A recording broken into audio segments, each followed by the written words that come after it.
Yoann Michelozzi, présent. Béatrice Bonfillon-Cavassa. Présent. Guillaume Volant. Procuration Françoise Comor. Dominique Chen. Gaël Barthélémy-Hassan. Présent. Michel Dubourg. Présent. Françoise Comhoc. Présent. Joël Albanese. Présent. Nicole Ferreus. Présent. Michel Giraud. Alors, il a dit qu'il venait, mais il n'est pas arrivé. Mais il m'a fait zapper. Il était en retard, il nous a donné procuration. Sonia Marcelli. Présente. Audrey Bonnet. Présente. Françoise Caillol. Présent. Fatma Touré-Clément. Antoine Foy. Procuration à Daniel Bouiron. Emmanuel Butavant. Procuration à Madame Badous. Edith Lasperche. Procuration à Béatrice Bonfillon. Michel Ventre. Présent. Jean-François Dubu. Présent. Agnès Pellens. Présent. Marc Lévy. Présent. Benoît Jacquier. Présent. Hervé Pousset. Présent.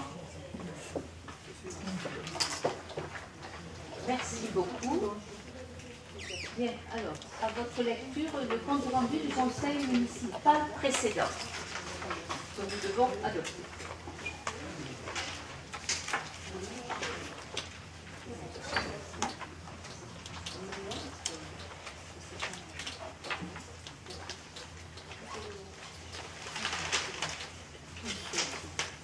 Y a-t-il des observations?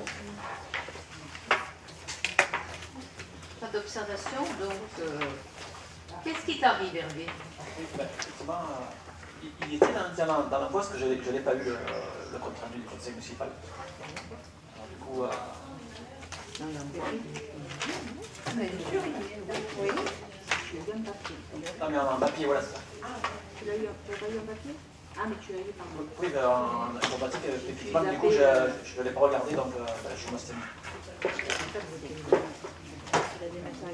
Tu ne l'as pas regardé? Non, il a Comme je reçois par courrier papier, j'ai regardé que mon courrier papier, parce que je n'avais pas accès à ma boîte de lettres. Ah, mais tu ne le reçois pas par mail, comme tout le monde? Oui, je le reçois par mail, mais je le reçois par papier. Voilà. Là, il n'était pas dans le courrier, donc je n'ai pas fait attention. Je pense que c'est gaspiller du papier. Alors, Madame la maire, si je peux me permettre, je me permets quand même de manière, comme c'est mon dernier conseil municipal en tant qu'élu de la minorité, donc j'en profite. Et oui, pour juste une connaissance, les data centers, quand on stocke les pièces jointes et tout ça, ça consomme beaucoup d'énergie et ça fait beaucoup de dégâts aussi. Donc maintenant on en revient, quand on disait zéro papier, ben, c'est pas tant une bonne chose parce que souvent malheureusement on envoie par mail et puis ceux qui reçoivent par mail ils impriment aussi. Donc ça fait double emploi et ça fait 2 fois plus de dégâts sur la planète. Merci, c'est juste un aparté. Merci beaucoup de ton avis. Bien, alors, nous allons voter ce compte rendu. Qui est pour? Qui est contre? Qui s'abstient? 5 abstentions.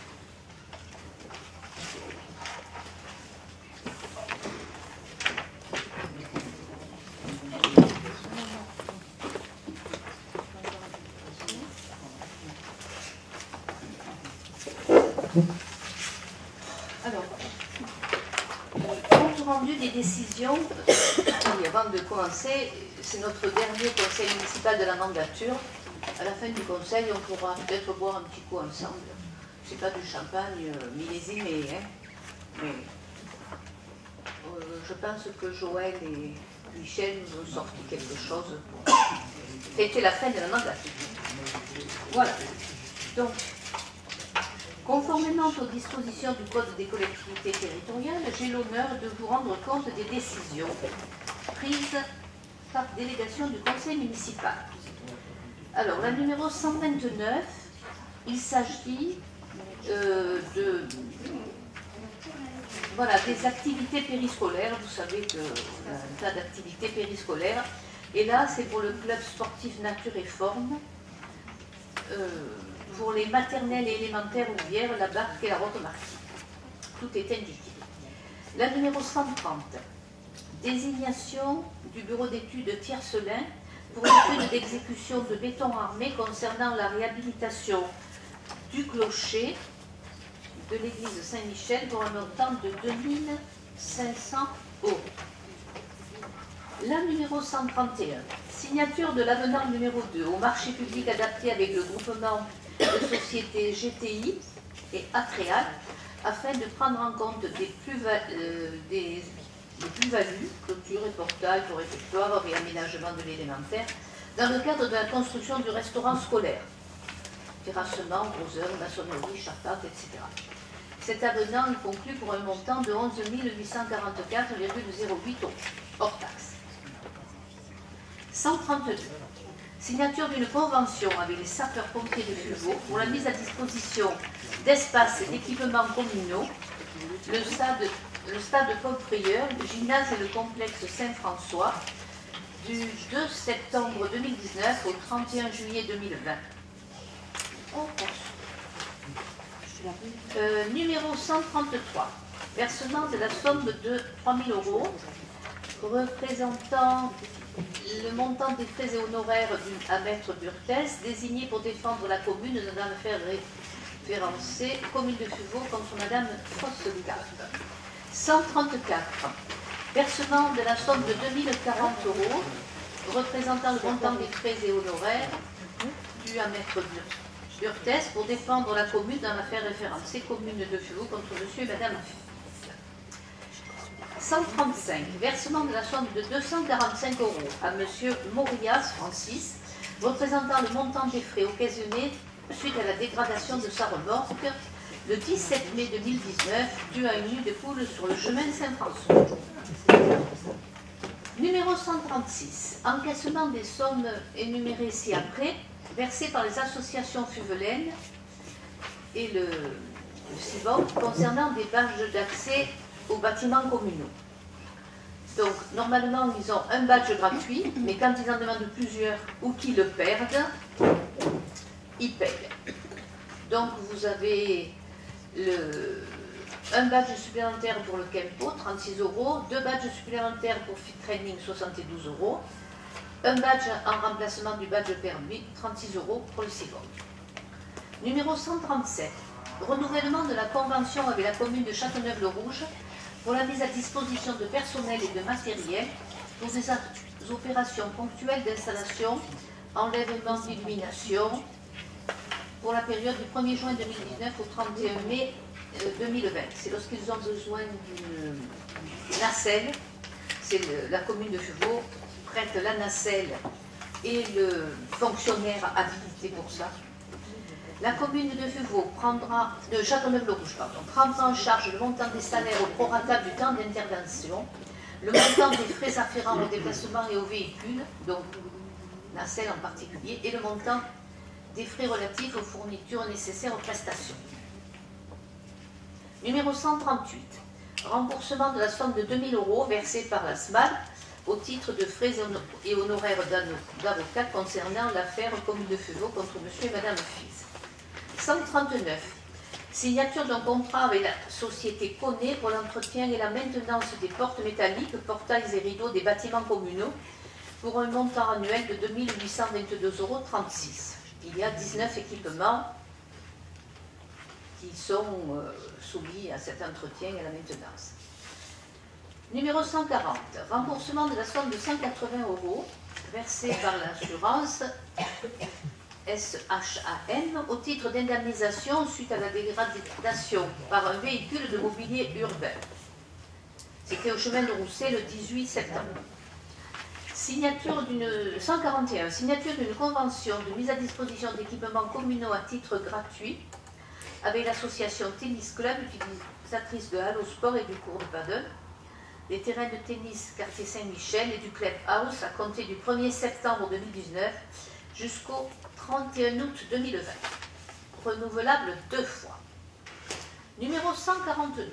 Remboursement de la somme de 2 000 € versée par l'assurance SMAC au titre de frais et d'honoraires d'avocat concernant l'affaire commune de Fuveau contre la SCA Châteaulard. 143. Signature d'un contrat de prêt à taux fixe. 1 million € pour financer les investissements 2019 de la commune. C'est un prêt sur 15 ans, constant, périodicité retenue annuelle. Signature 144. Signature d'un contrat avec la société Techmo-hygiène pour la lutte contre les rongeurs, la désinfection contre les blattes sur divers sites de la commune, écoles, crèches, maisons pour tous, pour un montant de 458 € par semestre. 145.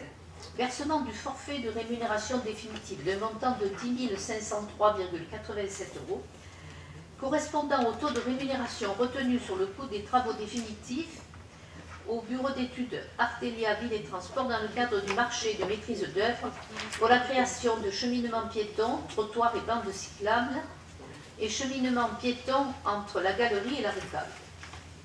Vous avez le taux de rémunération 5,22%. Le coût prévisionnel avait été estimé à 620 000 € et le montant total s'est avéré de 821 000 €. Voilà. Et voilà les 10 503, vous avez la différence. Euro 87. Numéro 446, signature d'un contrat de prestation de services avec la société Elis pour la mise à disposition de 39 distributeurs et 51 bobines d'essuie-mains textiles dans les bâtiments communaux pour un montant mensuel de 163 €. Je ne me suis pas trompée. 80. 147. Signature d'une convention avec Côté Vacances pour l'accueil de 30 jeunes et 4 accompagnateurs à l'hôtel Les Frappeurs aux Ors dans le cadre du séjour de ski à dos du 24 au 28 février 2020 pour un coût total de 16 812 €. 148. Signature d'une convention avec la commune de Gréasque pour la mise à disposition de Denis Jeune, technicien territorial de la commune de Fuveau, qui a assuré les fonctions de formateur sauvetage au travail au sein de la mairie de Gréasque les 14 et 15 novembre 2019. La commune de Gréasque procédera au remboursement des frais engagés par la mairie de Fuveau, c'est-à-dire 650 €, charges de personnel, de déplacement et participation à l'achat du matériel. 149. Signature d'une convention de partenariat avec le Conseil départemental des Bouches-du-Rhône dans le cadre du dispositif de téléassistance Quiétude 13, qui favorise le maintien à domicile des personnes âgées en améliorant leurs conditions de vie quotidienne, leur sécurité et en concourant à la lutte contre l'isolement. Le coût unitaire par abonné et par mois s'élève à 8 € TTC. C'est ce qu'on appelle la téléassistance. J'ai fini. Ouais. 149. Non, c'est fini. Ah voilà. Ça, c'était en 2019. Nous passons maintenant à l'année 2020. Alors, numéro 1, versement de la somme de 2040 € représentant les frais et honoraires du maître Burtès Doucet pour défendre la commune dans l'affaire référencée commune de Fuveau contre M. Lévy. Numéro 2, signature d'un contrat de bail de location à usage commercial, 4 rue du Chanoine Mazan, avec Mme Manili Dias-Pinto, pour une durée de 3 ans, à compter du 1er décembre 2019, moyennant un loyer mensuel de 491,94 €. Numéro 3, remboursement de la somme de 7 233,36 € versée par GAN Assurance au titre d'indemnisation, responsabilité civile décennale, suite à des infiltrations survenues le 18 décembre 2018 par étanchéité de terrasses couvrantes réalisée par une entreprise à l'école de la Roque-Martine. Numéro 4, signature de l'avenant numéro 1 au contrat d'études géotechniques avec le bureau d'études Ginger CE-BTP afin de prendre en compte des prestations supplémentaires, études d'exécution, j'ai droit d'un montant de 1 475 € et des prestations en moins-value non réalisées sur le contrat initial dans le cadre du projet de création des voies en zone PUP pour la liaison entre le chemin Saint-François et le domaine Saint-François. Numéro 5, signature de l'avenant numéro 1 au contrat de mission de coordination sécurité et protection santé avec la société Bureau Veritas Construction suite à l'allongement de la durée des travaux d'extension et de réhabilitation de la crèche des Moussaillons. Conformément au paragraphe 7 du contrat, cet avenant s'élève à 3 080 € hors taxe, soit 7 échéances supplémentaires d'un montant de 440 €. Numéro 6. Signature de l'avenant numéro 1 au marché public avec la société phocéenne de construction et d'isolation, afin de prendre en compte des travaux supplémentaires, réalisation d'un mur en aggloméré à l'arrière du poste TGVT existant, augmentation de la pente, etc. Suite à la demande du bureau de contrôle, donc augmentation de la quantité d'acier dans le cadre de la rénovation des cours de tennis indoor à la Halle Sport. Le montant s'élève à 16 000 €. Numéro 7. Signature d'un contrat de location à usage de garage situé carrière Coquillat, espace Saint-Roch, avec Madame Christine Wolfersberger. Pas un nom très provençal. Pour une durée de 6 ans, à compter du 1er février 2020, moyennant un loyer mensuel de 93,61 €. Et numéro 8, renouvellement de la convention de mise à disposition d'équipements communaux à titre gratuit avec l'association Fitrémine, représentée par son président Hassen Mimou, d'Humanabilité, utilisatrice des salles et vestiaires du complexe sportif Saint-François pour une durée de 3 ans à compter du 2 janvier 2020, donc jusqu'au 31 décembre 2022. C'est fait. Des questions? Bonsoir. Vous pourriez nous expliquer la décision numéro 133, nous rappeler ce qui s'est passé et la décision de justice 133, oui, je sais bien. Monsieur Fonseca. Alors, voilà, alors ça, c'est tout simple. C'est un monsieur Delacroix-Maubois, qui est en zone agricole et qui avait demandé un permis de construire pour une activité agricole, un centre équestre, je crois. Dossier qui avait reçu l'avis favorable du champ, et ça se passe au plan des Gaumouilles, et la voisine a attaqué le permis. Non, attaqué la commune qui avait délivré le permis. Voilà. Cette dame, en fait, attaque la commune qui a délivré le permis au monsieur. Alors qu'il y a l'avis favorable du champ, que nous sommes en zone agricole, c'est une activité agricole. Et on a le résultat Pardon? On a le résultat du jugement Pardon? Est-ce qu'on a le résultat du jugement? Ah non, Non. oh, d'accord, ça n'a pas encore été... Ça n'a pas encore été jugé. La 134. C'est au Gaumouille. Ah ben là, c'est... Monsieur et Madame Fize avaient donné une déclaration préalable à l'impasse des Vertus, et pour avait demandé, et pour insuffisance de desserte en eau potable, assainissement et défense contre l'incendie, cette autorisation n'a pas été donnée et ils attaquent la commune. Et ça en est où? Pardon? Et ça en est où? Ben, ça n'a pas encore été jugé là. Hein? Oui, vas-y. Donc ça a été jugé effectivement en première instance, donc on a décidé de ne pas faire appel. D'accord?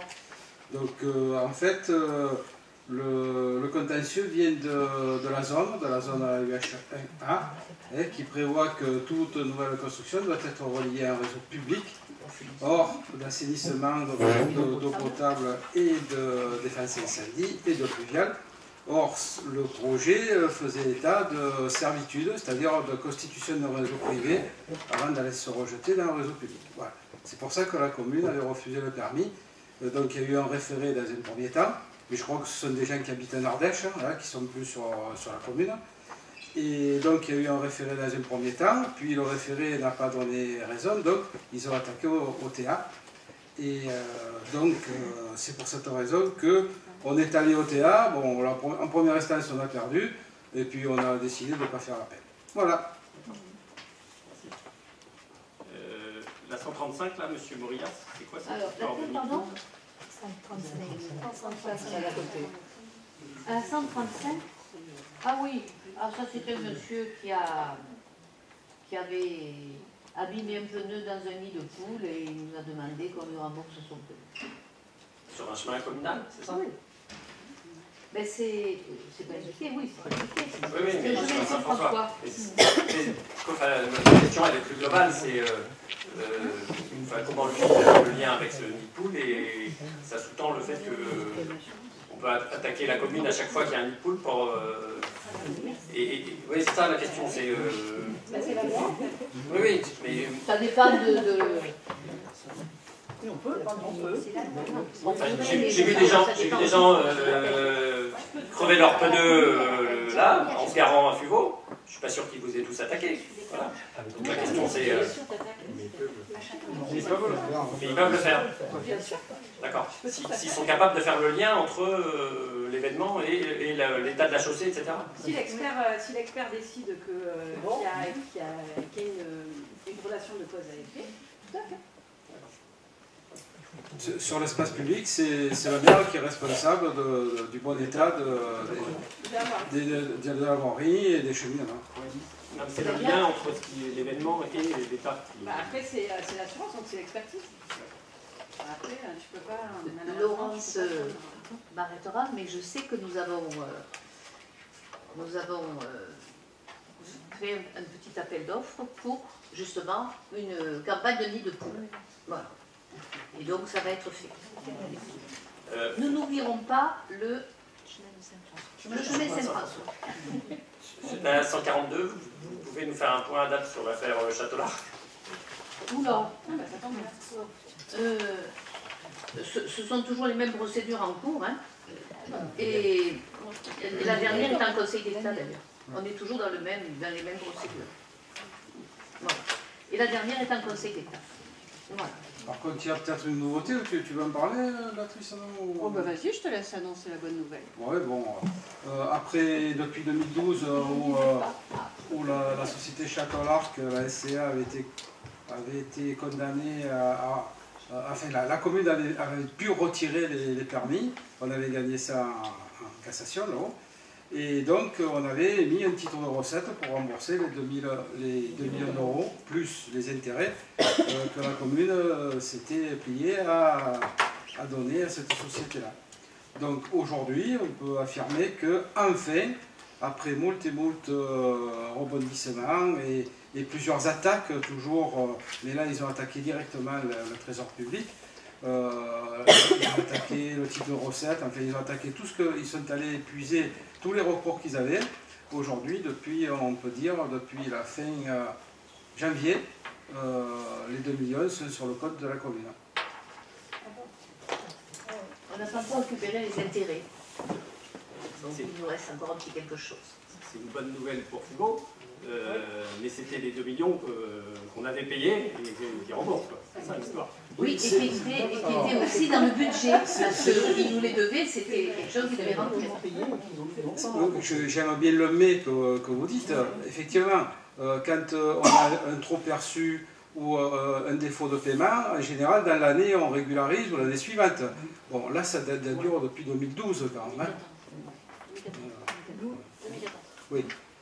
Mais bon, il faut quand même, quand on est mauvais payeur, je pense qu'on peut le mettre en exemple.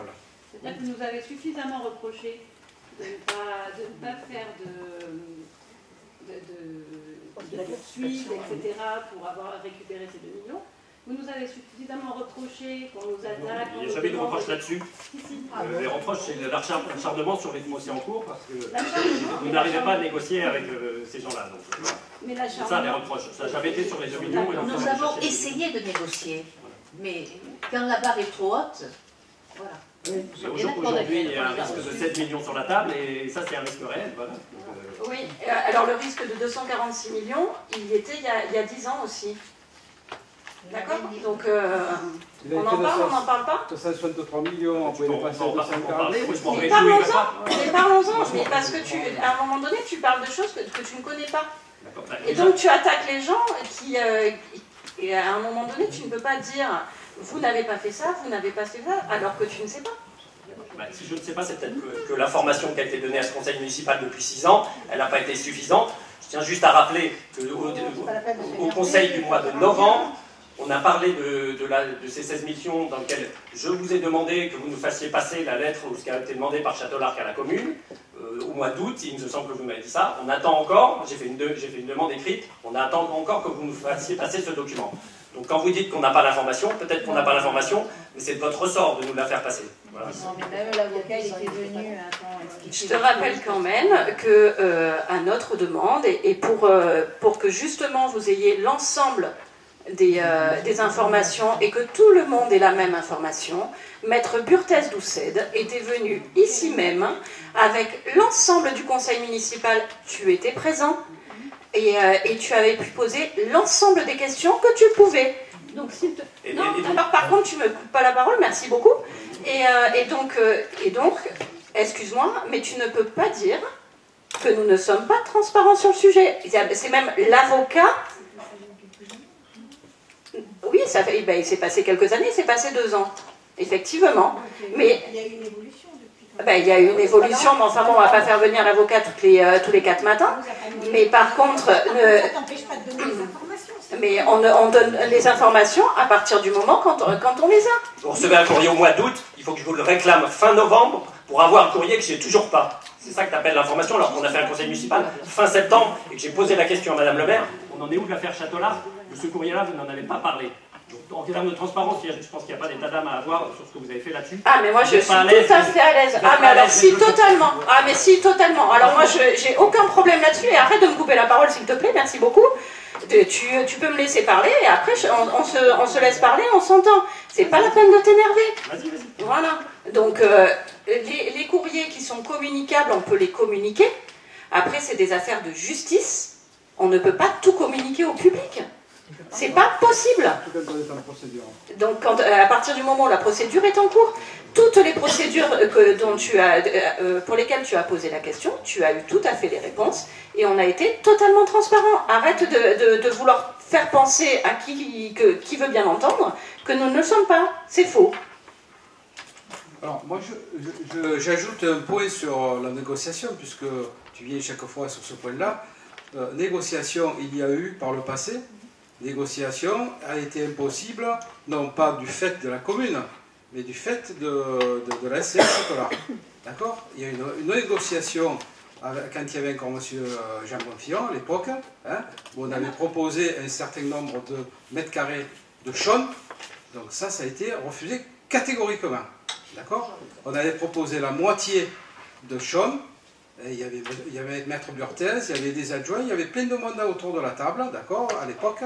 Et ça a été refusé catégoriquement parce qu'ils estiment avoir un droit à bâtir qui a été donné, alors là, si on fait l'histoire, on peut y passer la nuit, mais ce qui a été donné à travers une petite erreur de la commune à un moment donné, mais qui a été rectifiée après, mais qui donne un droit à bâtir de 65 000 m² de chambre, et ils ne veulent pas déroger de ça. Une autre négociation après les élections de 2014. Premièrement, en juin 2014, dans le bureau du maire, les représentants de la SCA Châteaulard, Madame le maire et moi-même.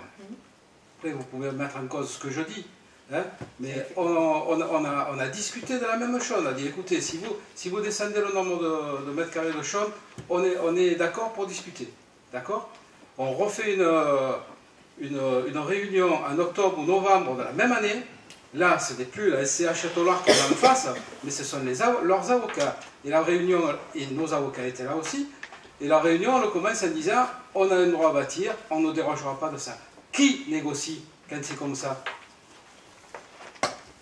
Non, ils étaient venus même avec une société immobilière qui avait déjà tout son projet construit, mais sur des mètres carrés et des mètres carrés. Mais après, si tu veux faire les 700 villas, il n'y a pas de souci.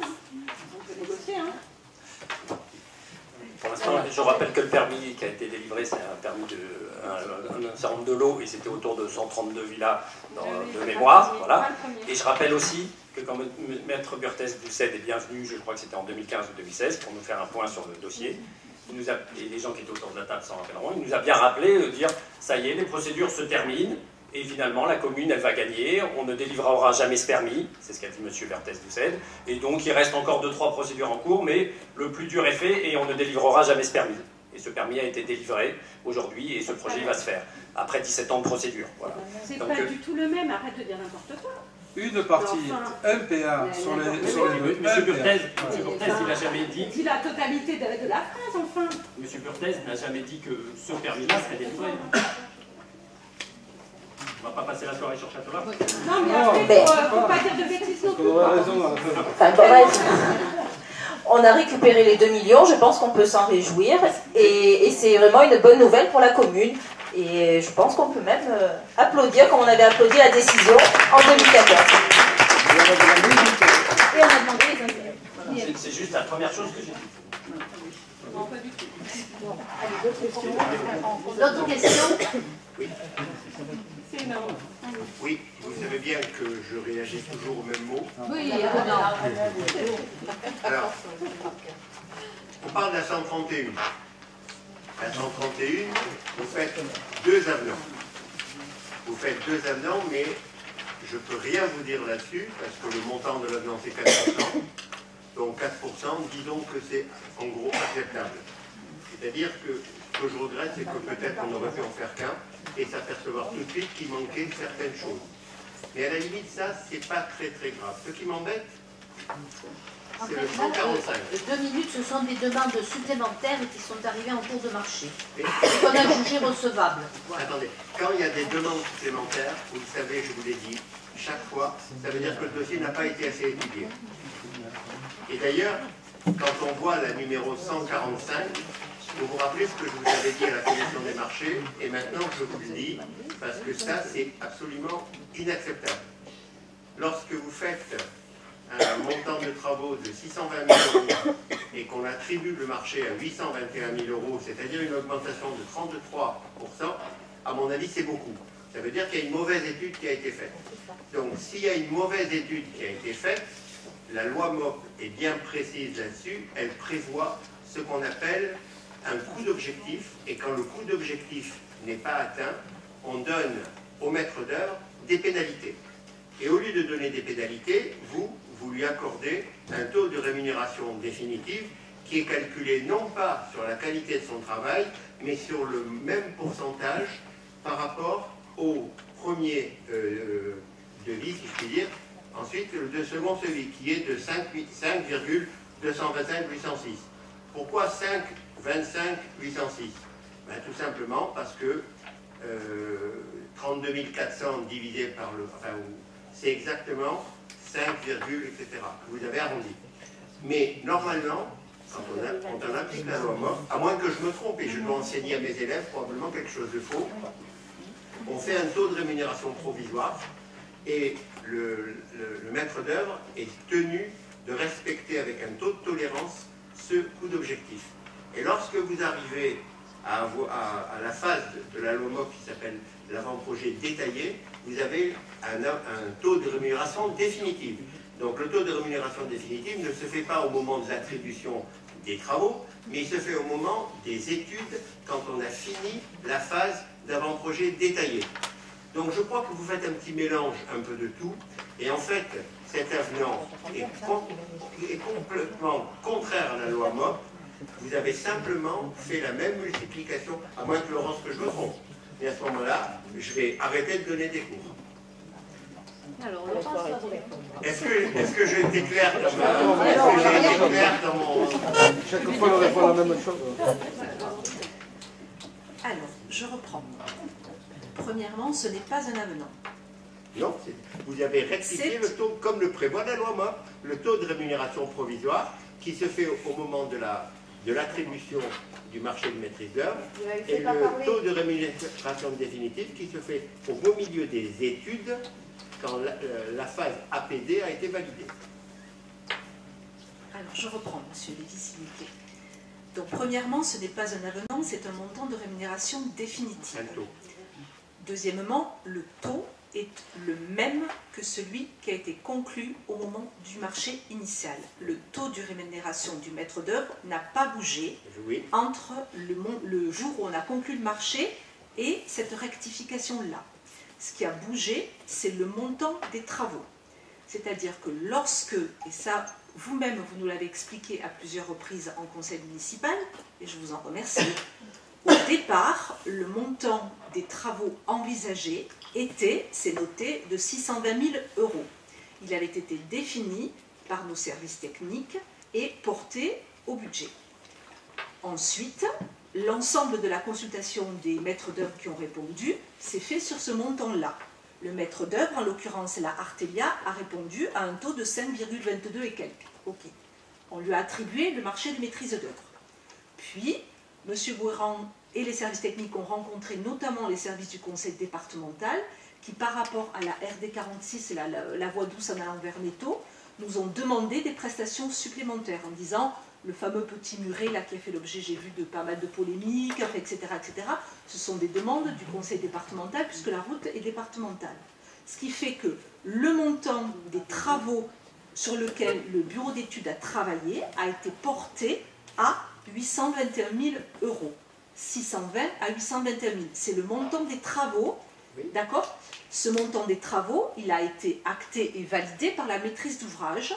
Et donc là, vous rectifiez le montant de maîtrise d'œuvre, puisque la loi prévoit qu'une fois que le montant des travaux est définitif et arrêté, on peut rémunérer le maître d'œuvre sur ce coût d'objectif-là. Oui, mais est-ce qu'on a le droit de faire une consultation pour 620 000 euros et d'attribuer un marché pour 821? En fait, c'est ce qui s'est passé. Mais le marché, il n'a pas été. Le marché, il n'a jamais. C'est le maître d'œuvre qui a été consulté sur 620 000. Oui, mais si voilà, les autres c'est pas le marché de travaux si du les tout. autres avaient eu connaissance. Le marché de travaux il a été attribué, il a été consulté et attribué par les entreprises sur 821. J'entends bien. Mais voilà. si les autres maîtres d'œuvre qui n'ont pas été lauréats de cette maîtrise d'œuvre avaient su que le montant du marché, au lieu de 620 000 euros, était de 821 000 euros, peut-être qu'ils auraient proposé un taux de rémunération plus bas. Oui, non, mais au départ, la mise en concurrence, elle a été faite entre tous les bureaux d'études sur 620 000. Oui, mais c'est pas. Donc, ils ont bien été mis. Oui, mais je veux dire, le prorata, il aurait été décalé. Hein. C'est la même chose. C'est pas sûr. Ben, je vous l'ai déjà dit en commission des marchés. Je vous ai dit que j'en parlerai pour le maître d'œuvre. J'en ai parlé, mais je ne suis pas très sûr. Parce que c'est un cas qui à mon avis, peut-être que les études qui ont été faites, à force de vouloir faire des économies, on ne fait pas des études assez importantes, mais peut-être qu'au moment des études, il aurait fallu rencontrer le conseil départemental, au moment des études, il aurait fallu rencontrer tous les intervenants qui nous auraient dit « Attention, vous faites ce projet, donc il faut qu'on fasse... » Non, mais voilà, le département, il ne répond que sur la base d'un dossier. C'est-à-dire le département, si vous arrivez sans études en disant « je veux faire ça », il ne vous répond pas. Hein. C'est sur le... Comment vous dire, au moment où vous lui présentez votre dossier, vos plans, etc., qu'il vous dit « ah ben non, votre muret, il n'est pas assez haut, je le veux de ça, la route, je la veux plus large d'un mètre, etc. » Sinon, il ne se positionne pas. On n'était pas d'accord en commission des marchés, on n'est pas d'accord encore aujourd'hui. On va passer à numéro 2020, numéro 4. Est-ce que c'est légal? Ah oui, la vraie question, moi, c'est tout à fait légal. Joël, je ne sais pas si c'est légal ou illégal, parce que j'ai jamais vu. Alors, moi, ce c'est cas pas de un figure. domaine que je maîtrise, donc ma question, c'est est-ce que c'est légal? Oui, c'est Non, légal. moi, ce qui me gêne, c'est qu'on attribue un marché sur une base à un maître d'œuvre et qu'à la fin du contrat, le gars, il a 35% de plus. Donc, légitimement, les autres maîtres d'œuvre étaient en droit de réclamer une annulation du marché. Mais comme tout est réalisé, c'est un peu compliqué, bien sûr. Mais moi, je dis que moi, j'ai toujours dit, ça fait 6 ans que je le dis, que quand on fait des études, il faut aller faire des études complètes. Et il est anormal qu'on lance un projet et qu'on commence les travaux, puis le conseil départemental, il dit « Comment vous n'avez pas fait ça? C'est pas normal. » Moi, je dis, il y a des études, il manque quelque chose.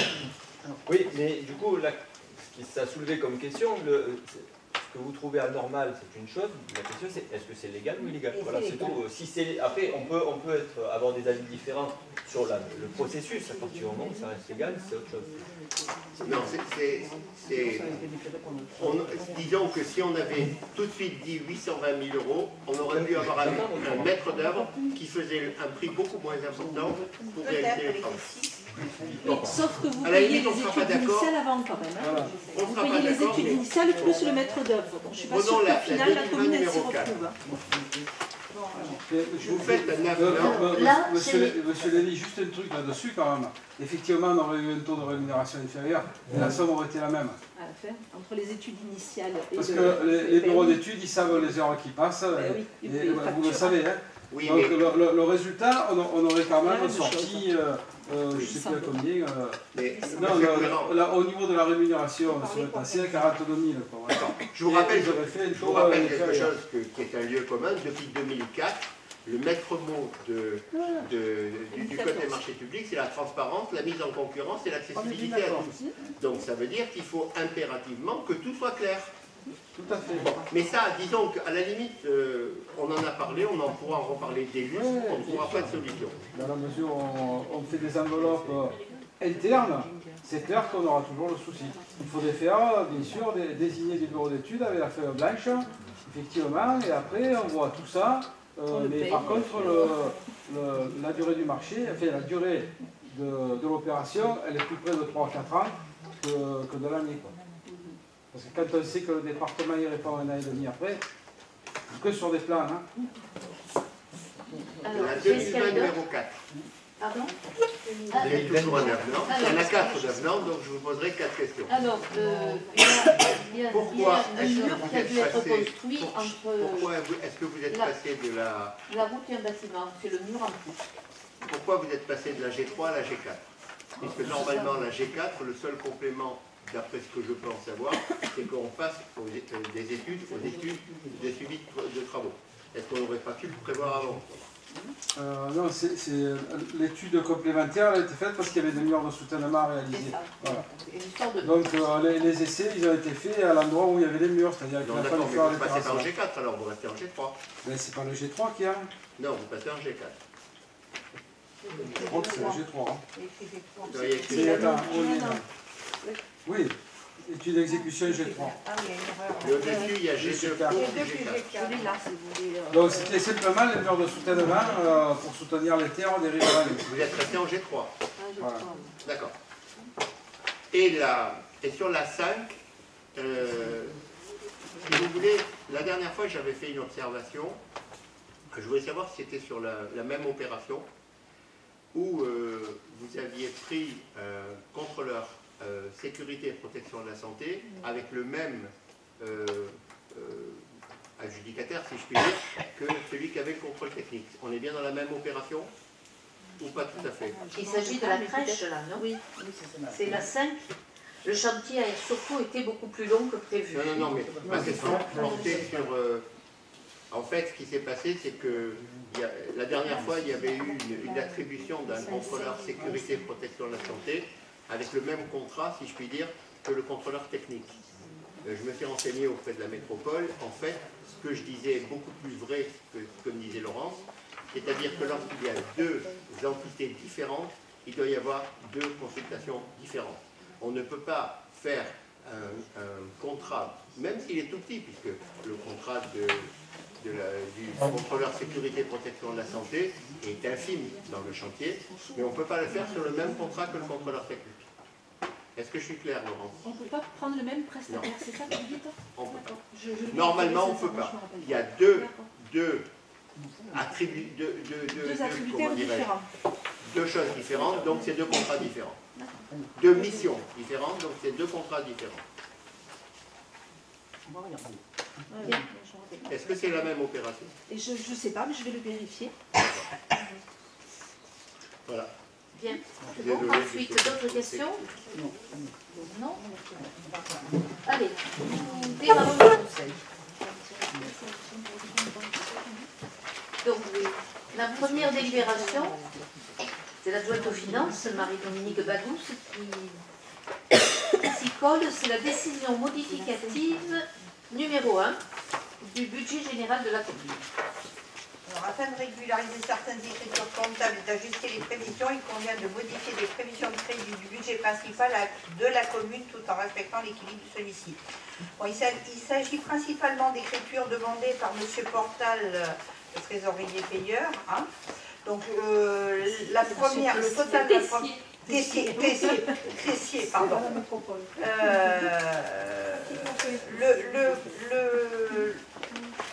Le total de l'écriture en investissement recettes s'élève à 268 936,45. Je ne vous lis pas le détail, si vous avez des questions, je vous répondrai. Et qui s'équilibre en investissement pour le même montant. Donc, et ensuite, vous avez une autre opération pour 60 000 €, enfin des régularisations. Donc, l'équilibre se fait pour 268 936,45. Cette décision s'équilibre donc en recettes d'investissement et en dépenses d'investissement. Si vous avez des questions. Si tu as plusieurs questions, tu nous en fais une seule et tu les mets toutes à l'intérieur. A priori, je n'ai qu'une, c'est juste un renseignement. C'est parfait. L'OP24, autres prestations, ça correspond à quoi, s'il vous plaît? Subvention personnelle, droit privé?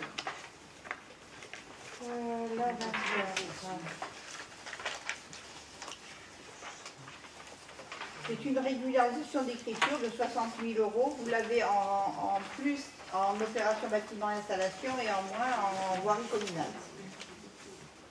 Avec réseau et voirie qui s'équilibre plus de 6 000, moins de 66 000.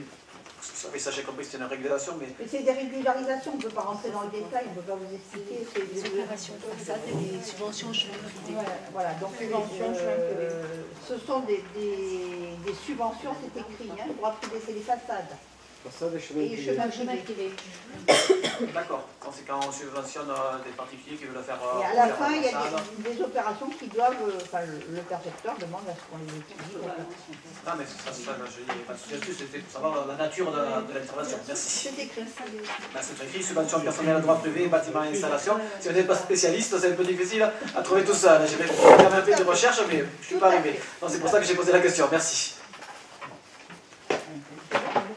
Moi j'avais une question sur les dépenses d'investissement sur le réseau de voirie, là, les 205 914.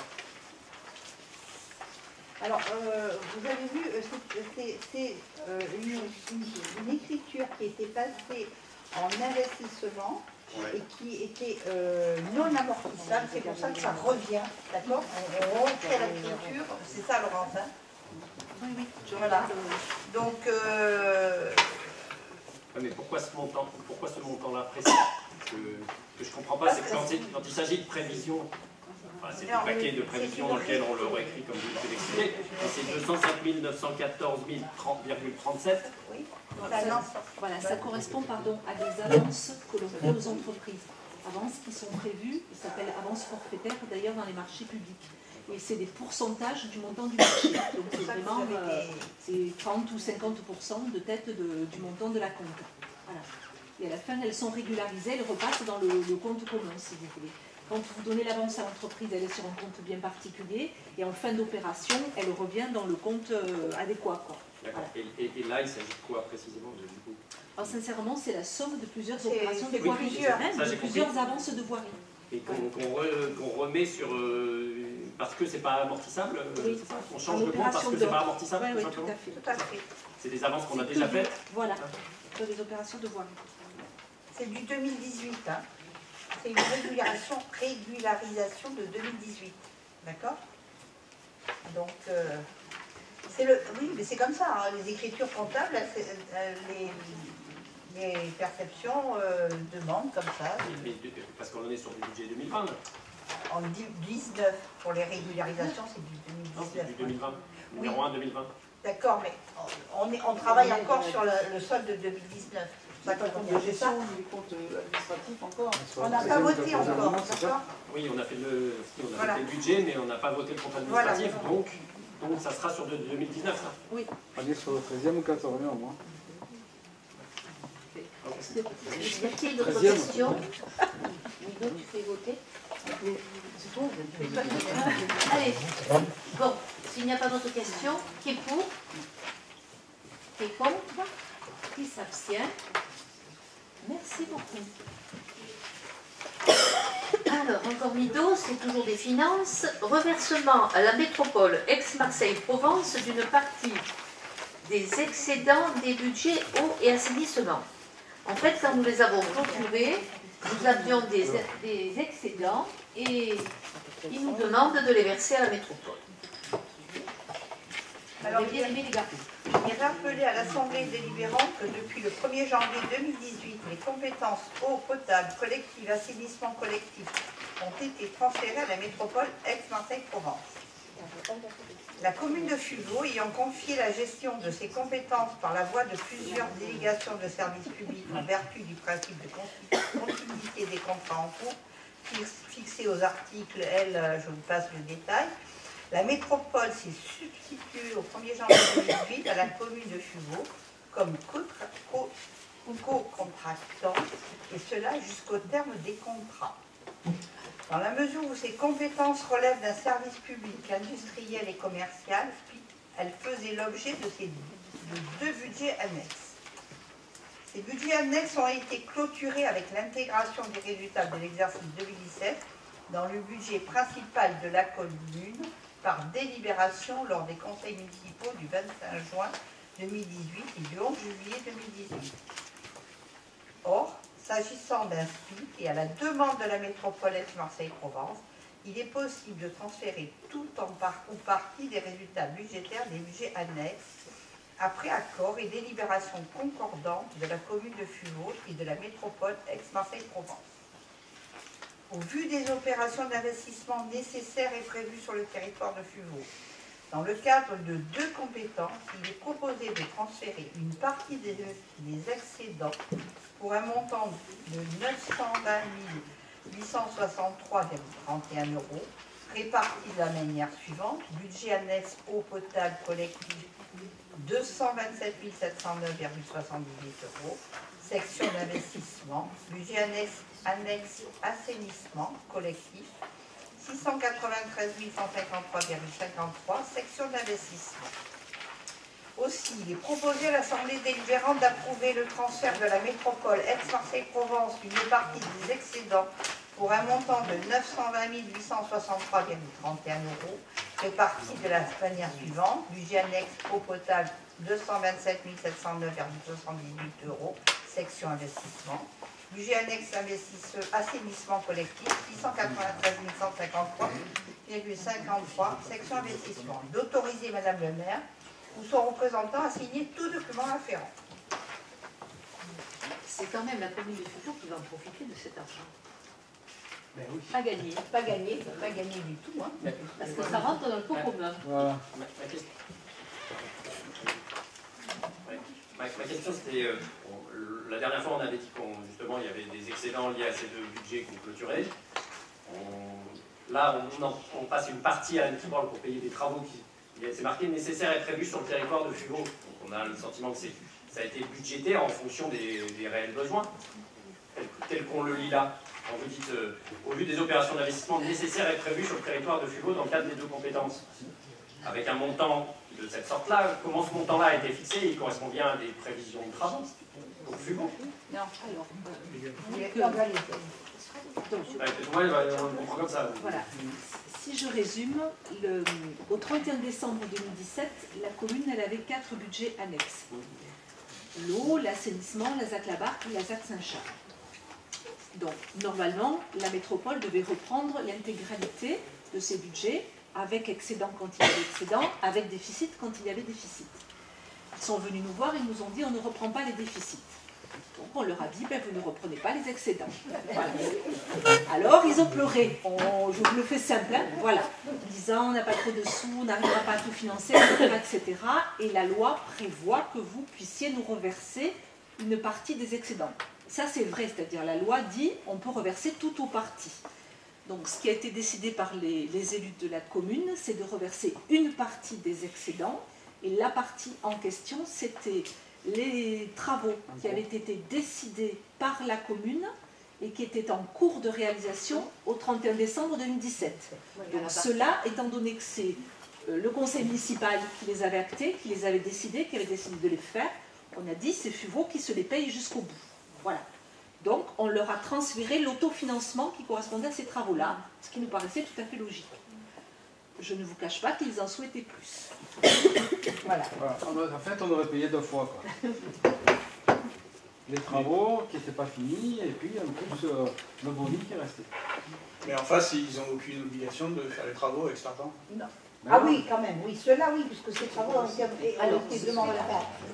Commencez par la commune. Absolument, cela sera fait. Ils sont faits de toute façon. Ceux qui avaient démarré, voilà, c'est ne leur donnent pas l'argent. Ah oui, on leur a donné l'argent. On leur a donné l'argent. La délibération d'aujourd'hui, le toit se propose de garder tout ça. Mais qu'est-ce qui se passe?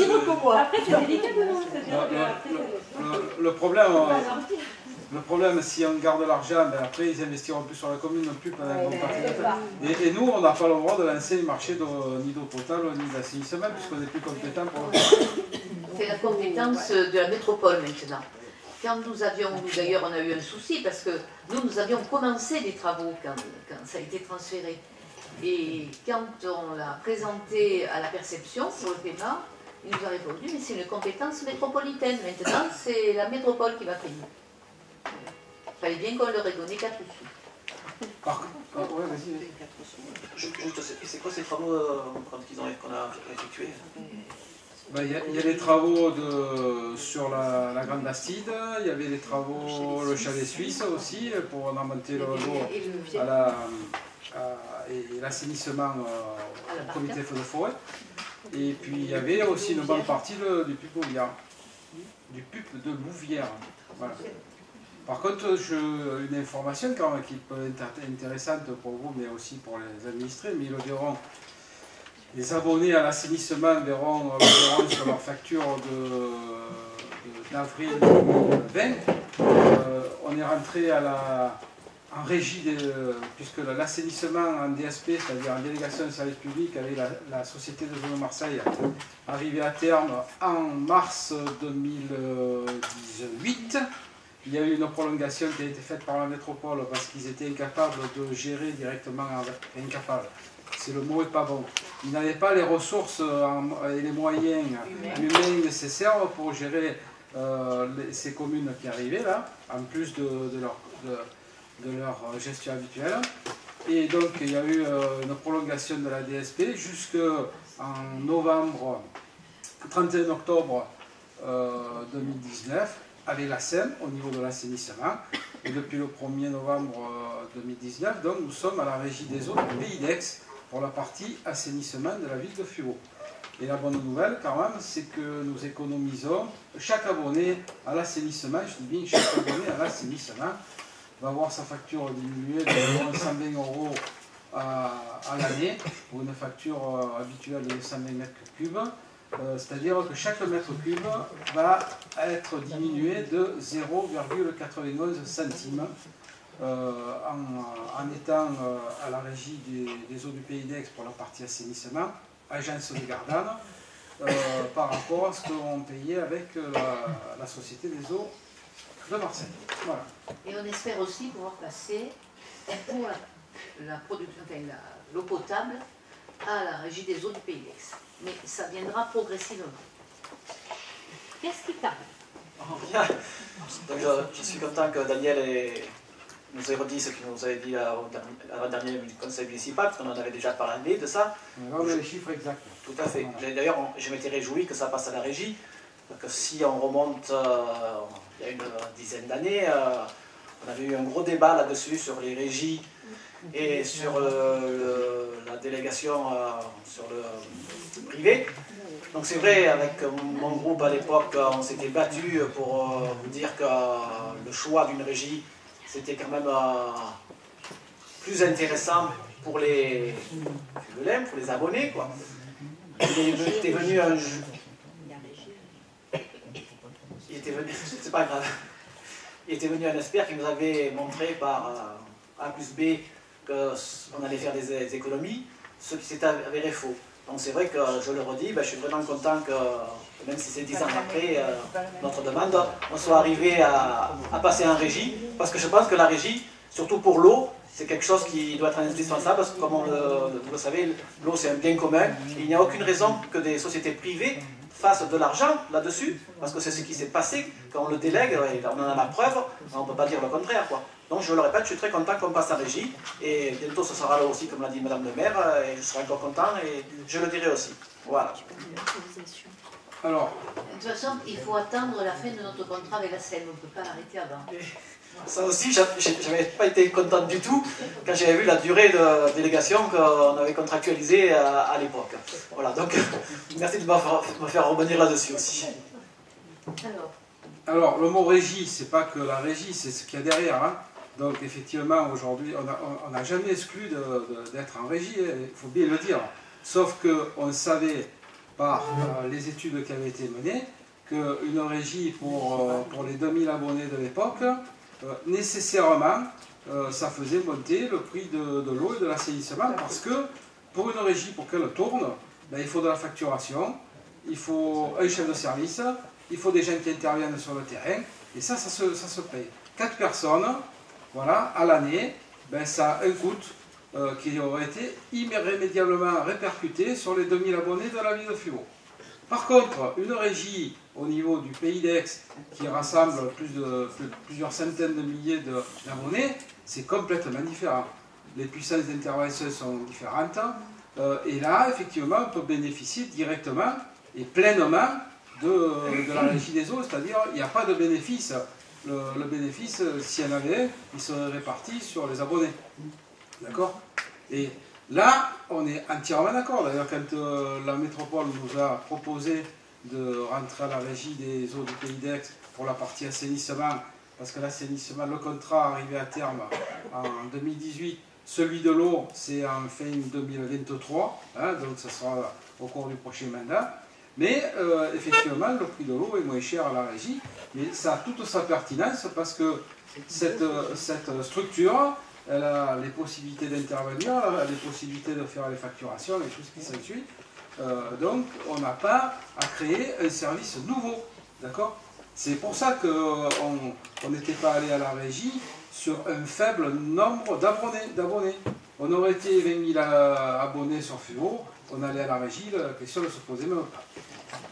Il faut que cette régie elle existe déjà. Hein. Il y a des communes qui sont déjà Venelles, etc. Donc on va se rapprocher à quelque chose qui existe déjà.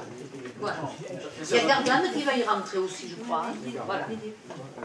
J'entends bien les arguments de Daniel, et là-dessus je ne peux être d'accord. Mais à l'époque, déjà, on avait envisagé, puisque la régie des eaux d'Aix-en-Provence existait, on avait dit on peut travailler avec eux. Et ça n'avait pas été étudié. Et surtout, le fait qu'on ait pris un contrat si long, ben ça nous pénalise maintenant, quoi. Donc ça, c'est vrai que je pense que si on a d'autres contrats à faire, il faudra y réfléchir et ne plus s'engager sur des contrats si longs. Les compétences n'étaient pas les mêmes à l'époque. Non, il fallait être jointif, c'est-à-dire il fallait que les communes soient jointives, ce n'était pas le cas. Je sais qu'il fallait que les communes soient jointives, pas du tout. Parce que nous, oui, pour la continuité des réseaux, monsieur. Voilà. Alors là, mais par contre, la régie d'Aix pouvait très bien faire une annexe à FUVO. Ça, c'était possible. Il n'y a pas question de jointif des réseaux. Le réseau, que je sache actuellement d'eau de FUVO... On retombait dans le même cas, c'est-à-dire des gens qui auraient été affectés purement à la ville de FUVO avec les rentrées de 2000 abonnés. Ils auraient pu être mutualisés avec la régie d'Aix. Voilà ce que je veux dire. Bien. Alors, j'aimerais bien que nous votions parce que sinon, je pense que j'ai mangé une sacrée soupe à la menace. Alors, donc nous en sommes au reversement d'une partie des excédents. Donc, qui est pour? On va être obligé de pour, hein. Merci beaucoup. Ensuite, Jean-Paul. On commence le show Jean-Paul avec les subventions pour le personnel. Jean-Paul est en charge du personnel. Alors. Oui, donc on va parler de la subvention exceptionnelle qu'on va attribuer donc à l'amicale du personnel pour régulariser les différentes primes d'ancienneté, les primes de départ à la retraite qu'on avait actées il y a 1 an ou 2 pour le personnel. Donc à la demande de ses représentants, la municipalité a étudié la possibilité d'octroyer aux agents du personnel municipal ayant effectué un certain nombre d'années au service de la collectivité une récompense. Je préfère plutôt le terme de prime, mais que le principe et les modalités ont été validés par le comité technique et ça a été longuement discuté avec les représentants du personnel. Donc ces primes seront versées aux bénéficiaires par le biais de l'amicale du personnel. On vous a expliqué qu'on ne pouvait pas les verser à l'époque directement au personnel, donc il faut faire un petit bypass et puis donc les verser directement à l'amicale du personnel qui va les rétrocéder donc directement au personnel. Et ces primes s'élèvent à 180 € pour 25 ans de service auprès des collectivités, 250 € pour 35 ans de service et 400 € pour un départ à la retraite.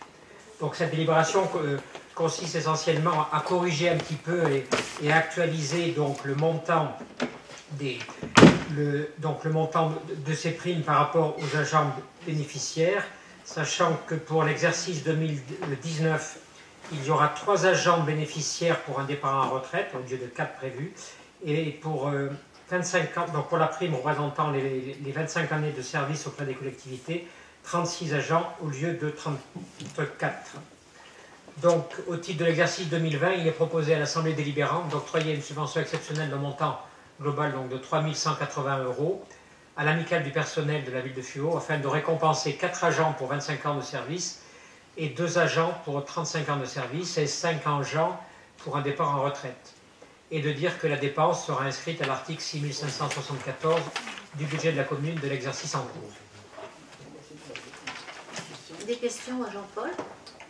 Oui, je comprends pas pourquoi on revoit la baisse. C'est une réactualisation par rapport au départ en activité, en inactivité. Voilà. Il y a un petit peu des écarts entre le début de l'année et le début de l'année et la fin de l'année. Il y avait des gens qui pensaient partir, finalement ils ne partent pas. Voilà, c'est simplement une réactualisation là, des agents. Ce n'est pas le montant qui est réactualisé, c'est le nombre de bénéficiaires. Les montants versés sont les mêmes. Ah oui, bien sûr. Ah oui, bien sûr. En fait, un agent qui ne part pas à la retraite, c'est 400 € et les 2 agents de 25 ans, c'est 360. Donc en fait, il y a un delta de 40 €. C'est ça la baisse. Ah, d'accord. Donc on est obligé de passer ça en délibération. Voilà. Moi, j'ai une petite question de forme. Pourquoi ça passe par l'amicale et pourquoi vous ne les avez pas donnés directement? On l'avait déjà expliqué lors d'un précédent conseil, on ne peut pas le virer directement, je crois, au personnel, hein, Laurent, c'est ça. Hein. Donc on est obligé de passer par l'amicale du personnel. Mais bon, là, ça avait déjà fait l'objet d'une délibération antérieurement. Hein. Enfin bon, on peut s'il faut le réexpliquer. Hein. Oui, il n'y a pas de... Ça, il touche la somme en totalité. C'est ça. Là, il touche la somme en totalité. Il n'y a pas de retenue dessus. Qu'est-ce qui arrive?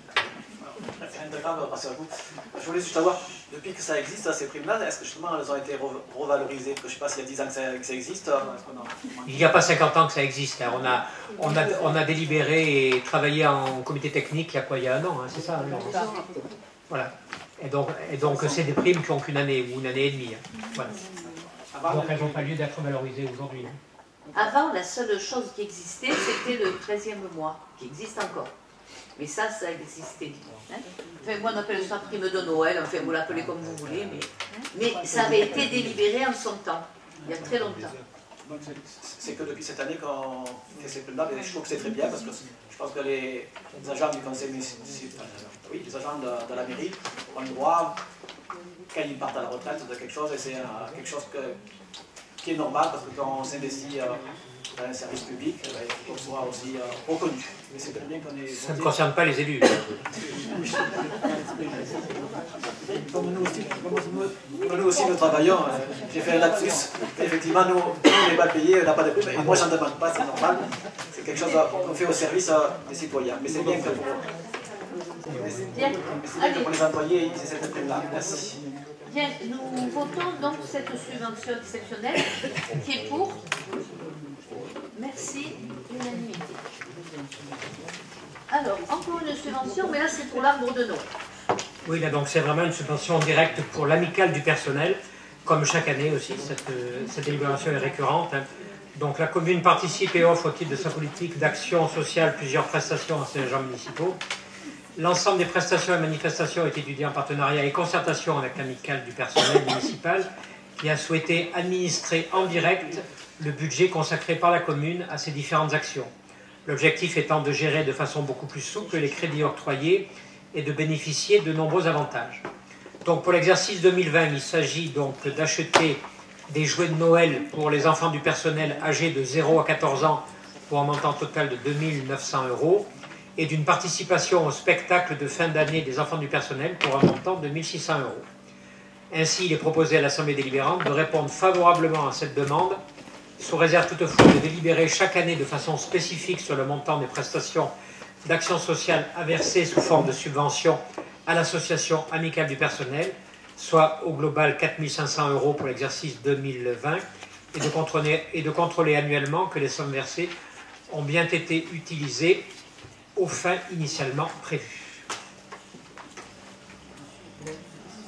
Voilà. Y a-t-il des questions à Jean-Paul? Mais c'est récurrent chaque année. C'est le budget qui est voté. Pas de questions au Père Noël?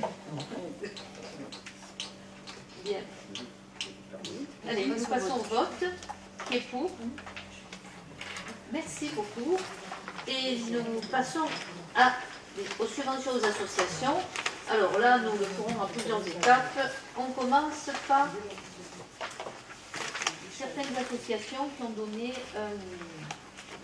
je dirais un dossier complet et étudié. Allez, Michel. Oui, c'était l'objet de... Ça manquait dans le texte, en fait.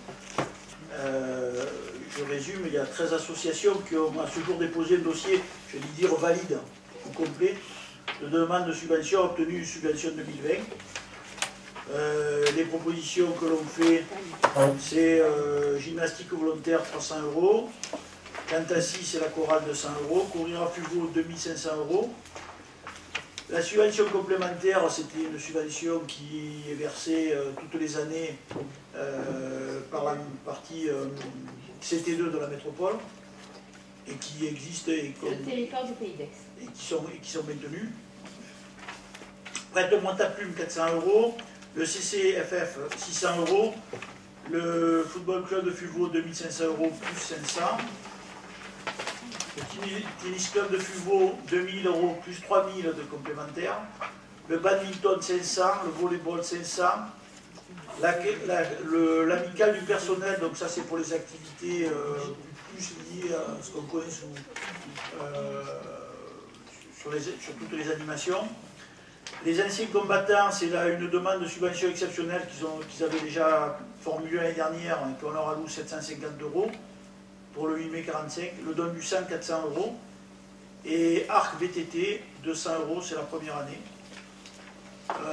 Juste pour mémoire, d'autres dossiers ont été déposés, mais soit ils ne sont pas complets, c'est-à-dire qu'en fait, par exemple, il y a des informations qui sont demandées aux associations qui n'ont pas été transmises. Par exemple, l'état de trésorerie, donc si on n'a pas l'état de trésorerie, on a du mal à juger. Ou par exemple, certaines demandes qui ne sont pas cohérentes, et j'ai mis la plus classique, c'est que les budgets prévisionnels qui nous sont donnés ne sont pas équilibrés. Voilà.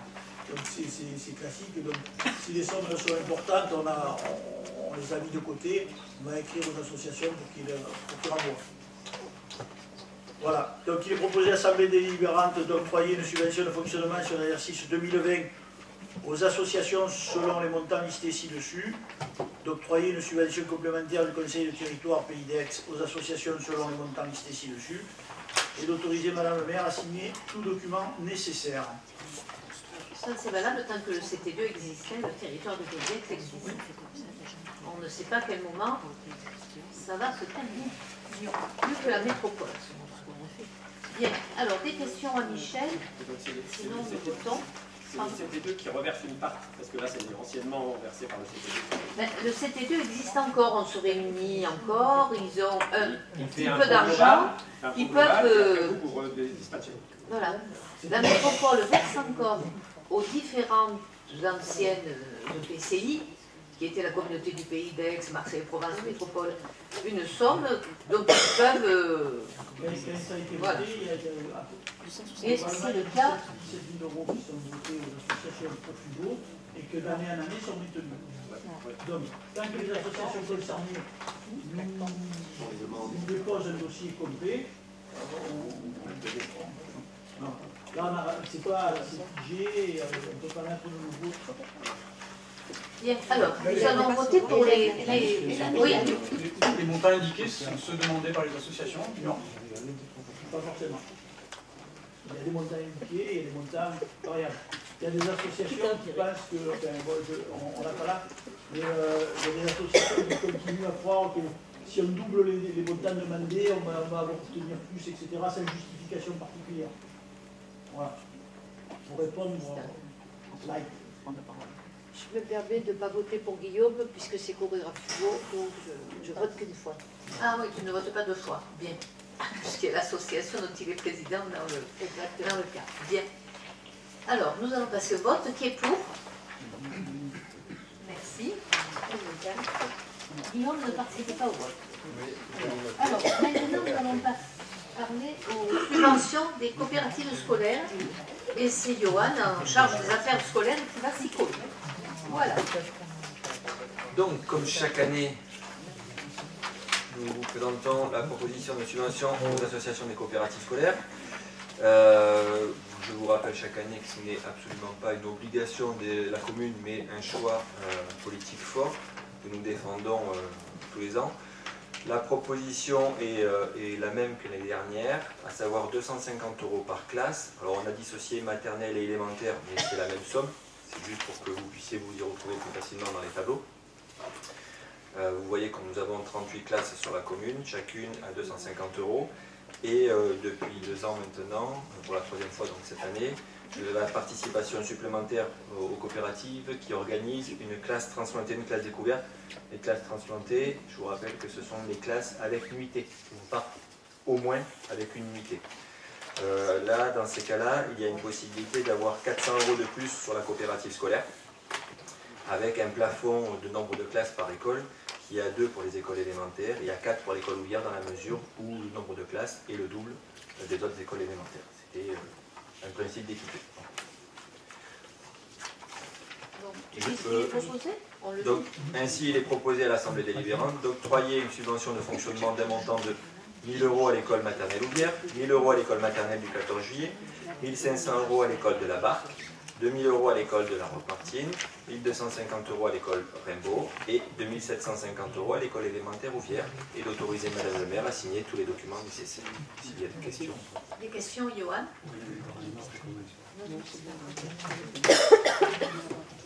Pas de questions? Ah. Oui, Johan, j'avais une question. Donc, étant à la Barque, je me pose toujours des questions pour l'école de la Barque. S'ils veulent, mettons, venir à la bibliothèque, voir un film ou une activité comme ça, avec la coopérative, les frais de transport, c'est pris en charge par qui? Et la bibliothèque. Alors, les frais de transport, pour les projets de la Barque, les frais de transport sont pris en charge par la coopérative, mais pour pallier au manque de proximité, on va dire culturelle, liée à l'éloignement de la galerie ou des spectacles du pôle culturel, il y a un spectacle qui est proposé sur l'école de la Barque tous les ans, un spectacle dont ne bénéficient pas les autres écoles, qui vient sur l'école. Au lieu de déplacer toute l'école, ça coûte moins cher et puis ça ferait beaucoup de plus. C'est le spectacle qui y va directement, et il y a du transport aussi supplémentaire. De la même manière, à chaque fois qu'il y a eu des activités, des actions de solidarité, j'évoque souvent le marchaton ou les enfants cachés, etc., qui étaient proposés à tous les élèves de la commune, à chaque fois, il n'y a pas eu de prise en charge par la coopérative du déplacement, c'est ou la municipalité, ou le minibus, ou les choses comme ça qui ont fonctionné. Ça n'est pas pris sur la coopérative de la Barque. Oui, ce sont à chaque fois, ça a été pris en charge par la commune. Soit du CIVOM, soit de celui de... Mais en tout cas, ça n'a pas imputé le budget de la coopérative scolaire.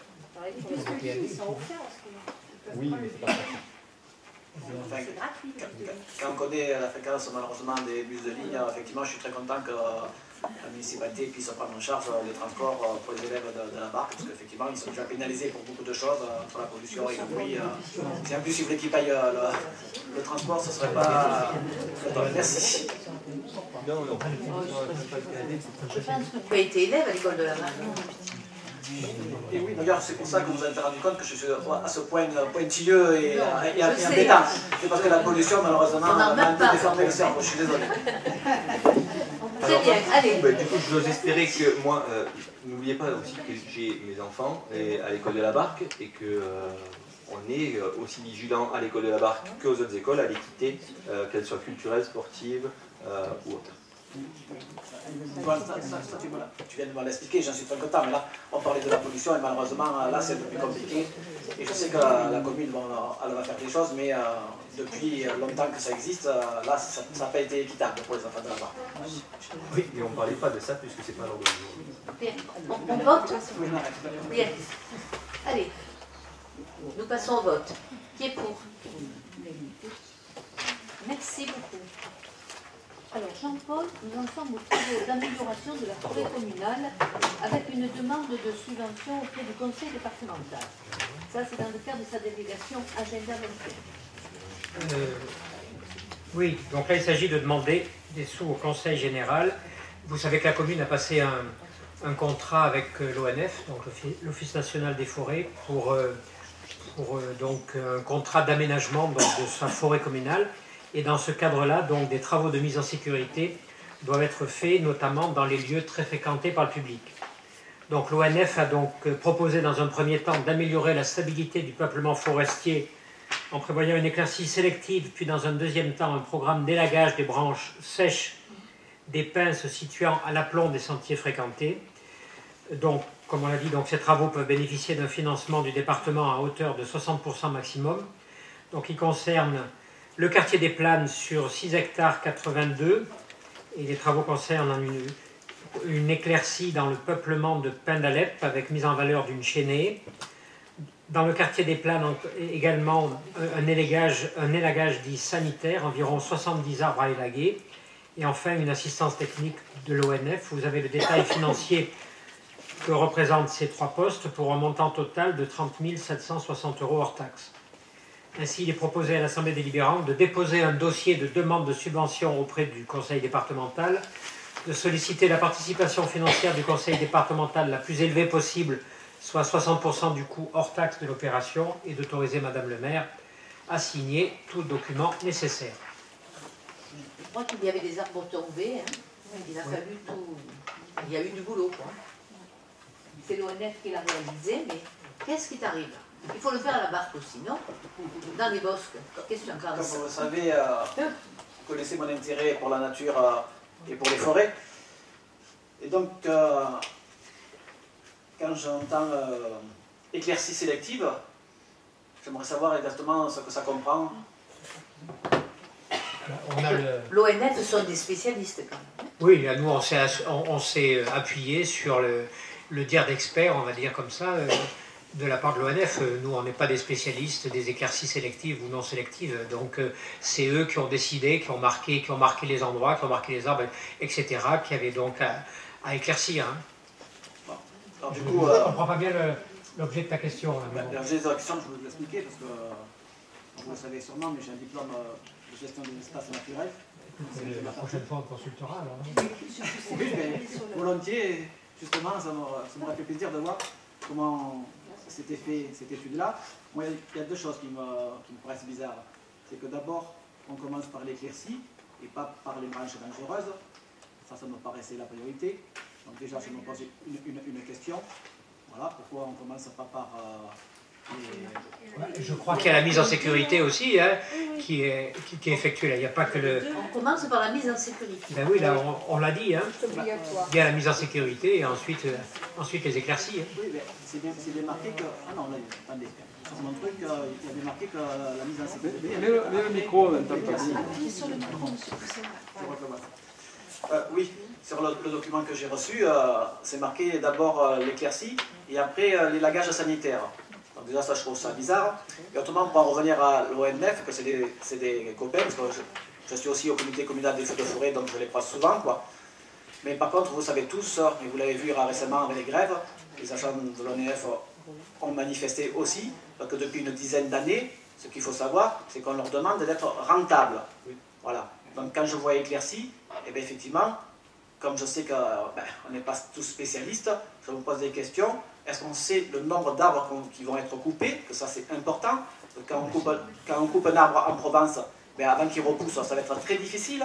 On était samedi avec un expert du PACA qui voulait nous expliquer qu'avec le changement climatique, ça allait être de plus en plus difficile.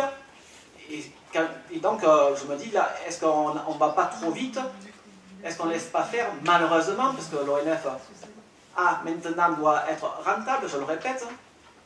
Et donc je suis inquiet quand je vois des éclaircies et que je ne sais pas ce qui va être coupé. Est-ce qu'on a un plan de coupe pour savoir exactement ce qui va se passer dans cette forêt-là?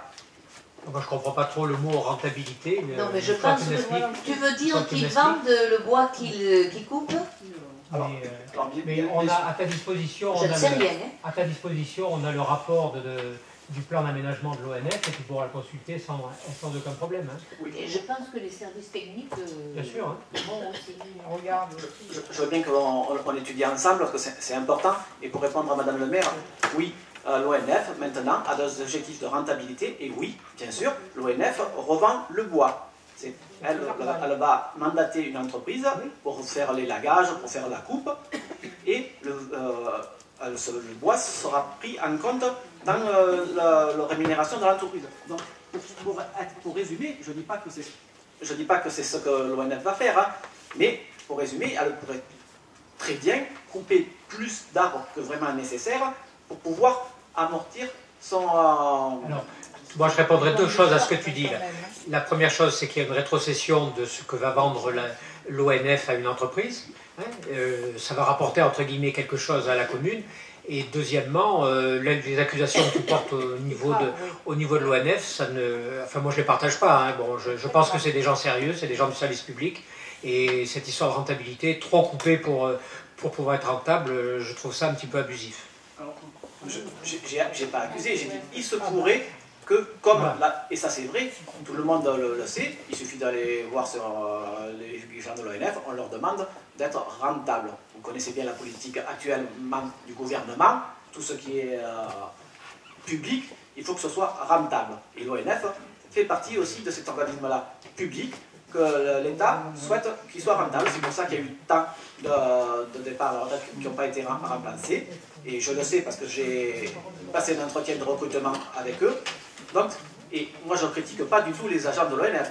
Je dis juste que parfois... Si tu critiques leur travail. Ah, pas du tout, pas du tout. Pas du tout. Ah non, vous savez que j'ai critiqué leur travail, je ne suis pas d'accord du tout. Je dis juste qu'ils ont des objectifs. Voilà. Qu'ils devaient plus couper que ce qu'ils font. Je dis juste qu'ils ont des objectifs de rentabilité et que parfois ils peuvent être poussés à... Voilà. J'ai pas dit que je critiquais leur travail. Il y a Laurence qui veut te parler. Mais je te signale aussi qu'ils vont dégager autour des équipements qu'il y a dans la forêt des Planes, par exemple. Oui, ça je suis d'accord, et c'est très bien. Ce que je voulais juste redire, est-ce que Jean-Paul est d'accord avec moi? Ce que je voulais juste redire, et Jean-Paul est d'accord avec moi, pardon, c'est que parfois, même si j'ai confiance aux gens de la ONF, ce que je vous l'ai dit, je les côtoie pendant toute la saison d'été, quand on fait les patrouilles, de regarder ce qu'ils font, c'est pas superflu, voilà, c'est pas critiquer leur truc, c'est juste regarder. Parce que c'est notre forêt, et notre forêt, eh ben, on y tient comme tout le monde. Quoi. Ça remet en question un peu la déontologie même de leur métier. Pas du tout. Pas du tout. Moi je suis pas d'accord, c'est pas parce qu'on a confiance aux gens qu'on ne peut pas regarder ce qu'ils font. Ils peuvent se tromper comme tout le monde. Voilà, moi je voulais juste vous préciser que c'est quand même la commune qui leur a demandé d'intervenir et ce n'est pas de leur propre initiative. La commune les a sollicités par rapport aux fortes intempéries qu'il y a eu, puisque vous avez tous pu le constater, il y a quand même un certain nombre d'arbres qui sont tombés. Nous on a des équipements publics très fréquentés par les enfants, entourés de pins, et pour certains d'entre eux, au moins visuellement mal en point, dont l'idée c'est qu'ils sont venus faire le diagnostic de notre forêt, et c'est eux qui nous ont proposé effectivement une partie d'élagage et une partie où ils coupent les branches. Mais par contre, je tiens à votre disposition le dossier complet qu'ils nous ont fait, puis si vous voulez rentrer en contact avec M. Coquillat, qui est l'interlocuteur que nous avons, qui se déplace sur Fuveau, je pense qu'il sera même de vous apporter les précisions souhaitées. Oui, mais c'est très bien, en plus M. Coquillat, je le connais, donc ça tombe bien. Mais effectivement, j'ai bien conscience, et c'est pour ça que j'ai dit que la partie élagage et tout, j'aurais préféré qu'il la fasse en premier. Tout ce qui est question de sécurité, on ne discute pas là-dessus. Quand il y a un arbre malade ou mort, on le coupe et ça me donne... J'ai aucun regret et là-dessus, il n'y a pas de souci là-dessus. J'ai toujours dit, même sur les arbres ici, quand ils sont malades, il faut les couper, c'est pas ça. C'est ça la demande. Voilà, mais ça c'est une chose. Mais par contre, éclaircie sélective, dans le document que j'ai là, mais effectivement, ça m'a fait poser des questions. Et donc je veux bien passer, je ne sais pas si demain c'est possible, vous voir, pour étudier ensemble le dossier. Et effectivement, je pense que ce sera très bien. Mais comme c'était formulé ici, ça laisse poser des questions. Il s'agit, je répète, de faire une éclaircie dans un peuplement de fin d'Alep pour une mise en valeur d'une chaînée. Donc c'est pour mettre en valeur les chaînes. Et donc c'est pour abattre, je pense, quelques pins. J'espère bien qu'ils ne vont pas couper les chaînes, mais, voilà. Mais même, je le redis, couper un arbre, il faut y réfléchir à deux fois. Alors, nous votons. qui est pour. Merci. Alors, Daniel, convention département, transfert temporaire de maîtrise d'ouvrage des entretiens et d'exploitation, création d'une voie verte entre le giratoire de l'Europe et le carrefour avec le chemin des Vertus. Alors, ouais, délibération classique, parce que les travaux de voie verte vers le rond-point de l'Europe sont en partie sur la voirie communale, mais aussi sur la voirie départementale. Donc il y a lieu de réaliser un transfert temporaire de maîtrise d'ouvrage et puis la signature d'une convention que l'on passe en conseil municipal, bien sûr, pour l'entretien et l'exploitation des ouvrages qui ont été faits par la commune sur le domaine départemental. Voilà. Donc je vous passe, je vous ai résumé la délibération. Donc il s'agit de la réalisation de la voie verte, la mise en place d'un éclairage public, la signalisation horizontale et verticale, la police directionnelle, la création de regards et d'avaloirs d'assainissement pluvial et la mise en place de madriers et bois pour éviter les chutes. Voilà. des questions, Daniel? Rapide, hein? Oui, je vais essayer d'être rapide. Je vais résumer rapidement. Le bureau d'études, c'est celui Artelia qu'on a discuté tout à l'heure. Exactement. Exactement. Et donc, ce bureau d'études, effectivement, je me suis posé une question, c'est la partie qui va du rond-point de l'Europe au chemin des Vertus, où il y a le gros machin en béton, là.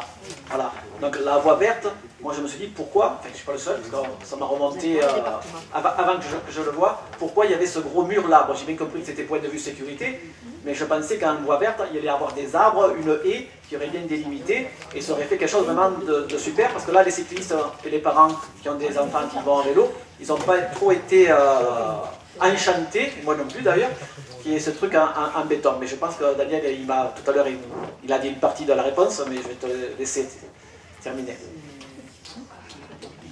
Et écoute, les premiers projets faisaient état effectivement d'un espace, on va dire vert, mais enfin, si on peut appeler ça, ça faisait 1 mètre de large tout le long, hein. C'était une haie un petit peu comme celle qui pouvait exister, ou qui existe toujours d'ailleurs, le long du RD6. Eh bien, le département a refusé totalement. Il fallait fabriquer ce qu'ils appellent un MVL, un mur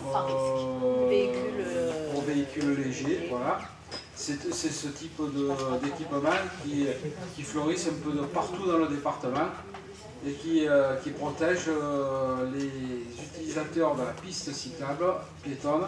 D'ailleurs, il a fallu le rehausser, je ne sais pas si tu l'as vu, d'une lisse jusqu'à 1,40 m pour éviter à ce que quelqu'un qui prendrait la pédale, qui se prendrait la pédale dans ce fameux MVL puisse basculer sous un camion qui arriverait là. Voilà.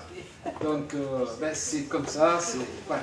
Il a fallu se plier à leur exigence puisque, encore une fois, on fait les travaux sur un domaine qui leur appartient. Nous sommes d'accord pour la sécurité et il n'y a pas de souci, effectivement, comme tu l'as dit, s'ils se prennent la pédale sur le mur en béton, ils vont rebondir, ils vont avoir des dégâts. Par contre, moi j'aurais dit au département, ça c'est une voie qui est limitée à 50, nous sommes d'accord? En partie. En partie. Bah, si, du rond-point de l'Europe jusqu'à... À partir du panneau d'agglomération. Voilà. Donc c'est 50 ou 30? 50. 50, donc nous sommes d'accord.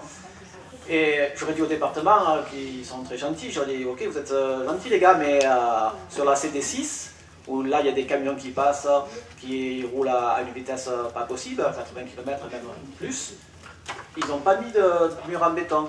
Et là, ils nous obligent à mettre un mur en béton. Je trouve ça que quand même, effectivement, bon après, je ne sais pas comment ça se négocie avec le département, mais est-ce qu'on aurait pu appuyer et leur dire, est-ce qu'il y a vraiment une obligation technique? Alors, il y a deux choses. D'une, c'est parce que là c'est nous qui payons, c'est la commune qui paye. Hein. C'est plus facile de faire payer les autres que le département s'ils avaient 14 km à faire le long du RD6. Et puis la deuxième des choses, c'est que si aujourd'hui la piste le long du RD6 était réalisée aujourd'hui, ils seraient obligés de faire ce type d'installation, alors que comme elle était existante, ils laissent, voilà. Ils n'ont pas d'obligation, sachant que c'est quand même une réglementation qui s'impose à eux-mêmes. Hein. C'est une réglementation nationale? Non. C'est une réglementation spécifique à la direction des routes du conseil départemental 13. Dans le 83, ils ont d'autres dispositifs. Mais bon, on se plie à l'administration. Voilà. Hervé, tu penses entre la piste cyclable et la route, faire un mur tout le long, et les gens ils sortent comment de leur bastide là? Il faut faire Parce que c'est pas gagné. Et en plus, il y a plein de gens qui font du vélo, il y a le facteur qui roule sur la piste cyclable parce qu'il va de maison en maison. Je ne sais pas comment il va faire pour sortir avec les murs. Hein. Madame la maire, vous m'avez mal compris, je suis désolé, ou alors je me suis très mal expliqué. Non, au contraire, moi je suis très content que sur la CD6, il y ait une haie de végétaux qui soit plantée à la place du béton, bien sûr. Bon, ce que j'ai compris, c'est que pour ce mur béton, c'est une réglementation du département. Est-ce que la commune ou les communes ont le pouvoir de dire au département, votre réglementation, pour le coup, là, c'est pas quelque chose de national.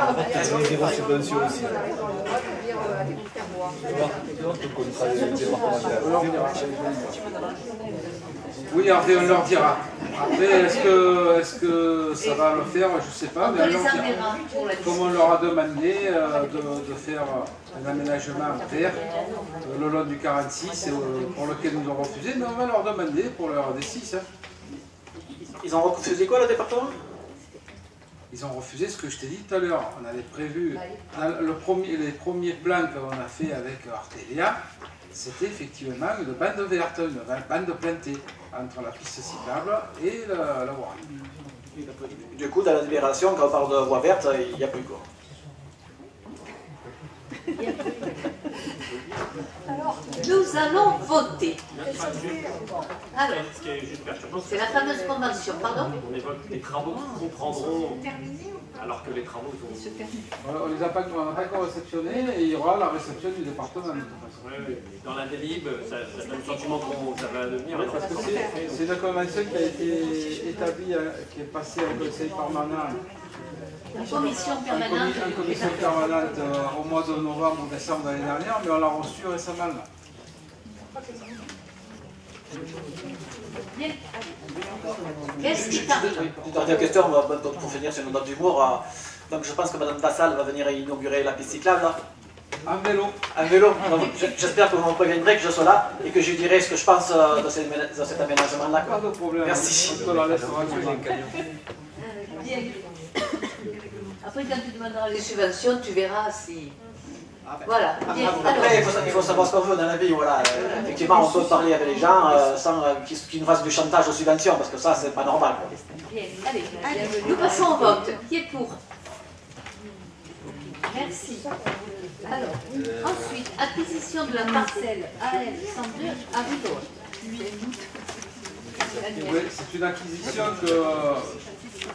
C'est une acquisition qu'a fait la SAFER dans l'été 2019 à notre demande. Donc c'est une préemption sur la vente d'un bout de terrain à côté de l'aire des gens du voyage de Rive-Haute. C'est une préemption qu'on a demandé à ce qu'elle soit réalisée par la SAFER puisqu'il s'agit d'une zone agricole. Et c'est une préemption où on a fait intervenir la SAFER parce qu'il y avait péril sur ce terrain. J'explique. C'est que ce terrain-là, quelqu'un avait déjà installé un compteur électrique. On ne me demanderait pas comment ils sont arrivés à le faire. Et il était à la vente et les acheteurs, puisque c'est on a vu leur cabis et compagnie, hein. En fait ils étaient forains et gens du voyage. Donc il est évident que moi quand j'ai vu ça, j'ai instantanément averti la SAFER pour ne pas se retrouver dans la même configuration que ce qui est un petit peu plus loin, juste après l'autoroute, où on a quand même une aire des gens du voyage, on va dire, plutôt illicite. Hein, voilà. Donc la SAFER, on a fait démonter le compteur, puisque effectivement Enedis s'est aperçu que la société Enedis n'avait pas saisi la commune et n'avait pas demandé l'autorisation de la commune de poser un compteur là-bas. Donc on a fait déposer le compteur et on a fait préempter la SAFER sur ce terrain d'environ presque un hectare c'est ça, non? Non, 3024 mètres carrés pour un montant de pratiquement 10 000 €. Et l'idée, c'était d'en faire des jardins partagés, notamment pour le quartier Riverotte, mais aussi pour les gens de passage qui sont juste à côté, puisqu'ils y ont droit aussi. De toute façon, c'est dans la zone agricole, c'est dans la vallée de l'Arc, c'était les terres les plus riches de Fribourg. Tu le sais bien, parce que ton grand-père y était agriculteur, oui, avec le mien d'ailleurs. Tout à fait, d'ailleurs c'est vrai, je déplore tout ce qu'on a gâché comme terre, pas que chez nous, mais aussi dans les communes voisines, qui maintenant vont nous faire défaut. Surtout dans les communes voisines. Toutes les communes, qui vont nous faire maintenant défaut pour nous nourrir, nous et nos enfants, et toute la population locale. Voilà, pour terminer, nous proposons l'achat de cette parcelle de 3024 mètres carrés au prix de 9 920 €. C'est la parcelle AL numéro 102, quartier Riverotte. Donc elle est en fait de zone agricole. Parce que nous ne l'avons pas touché la zone agricole qui est dans la vallée de l'Arc. Bien, allez, nous votons. Qui est pour? Merci beaucoup. Et on termine. Jean-Paul, on t'aura. C'est l'installation, la mise en place du compte épargne-temps. On en a longuement parlé avec le personnel dans les différents CET, etc. Et voilà, c'est quelque chose qu'ils ont demandé. Oui, donc c'est moi qui fais l'ADER là. Je suis content effectivement de la faire parce que c'est quelque chose qui me tient à cœur et je tenais effectivement à le passer en conseil municipal avant la fin de la mandature pour que ça soit acté le plus rapidement possible, sachant que le sujet a été longuement débattu avec le personnel en comité technique. Donc il s'agit tout simplement, et j'en avais parlé lors des vœux du personnel, de mettre en place donc, le compte épargne-temps, qui je pense est une très bonne avancée sociale pour le personnel. Ça existe dans bon nombre d'entreprises. Certes, il est soumis à certaines règles, et vous avez ici, je ne vais pas vous le détailler, mais vous avez ici en annexe tout le règlement interne de ce fameux compte épargne-temps, que je répète, on a longuement discuté avec le personnel et qui a eu l'approbation de son intégralité. Hein. Donc c'est un compte qui est totalement volontaire, donc ouvre le compte-temps celui qui le veut, et le principe est bien sûr d'épargner du temps. On peut mettre des jours de repos, on peut mettre des jours de congé non utilisés, tout simplement en vue d'une utilisation ultérieure, comme par exemple avant un départ à la retraite ou pour un projet personnel en cours d'activité. Voilà, donc je vous propose donc d'adopter le règlement du compte épargne-temps annexé à la présente délibération qui a fait l'objet d'un avis unanime au comité technique, de mettre en place le compte épargne-temps pour les agents qui le souhaitent au 1er janvier 2020, donc avec un petit effet rétroactif, et d'autoriser Madame le maire, comme nous dit la formule, à signer tous les documents nécessaires. Mais je pense que le personnel était tout à fait favorable à ce genre de choses. Voilà. Bien. Des questions? Non. Une remarque, nous tenons à vous féliciter pour cette mesure. Voilà.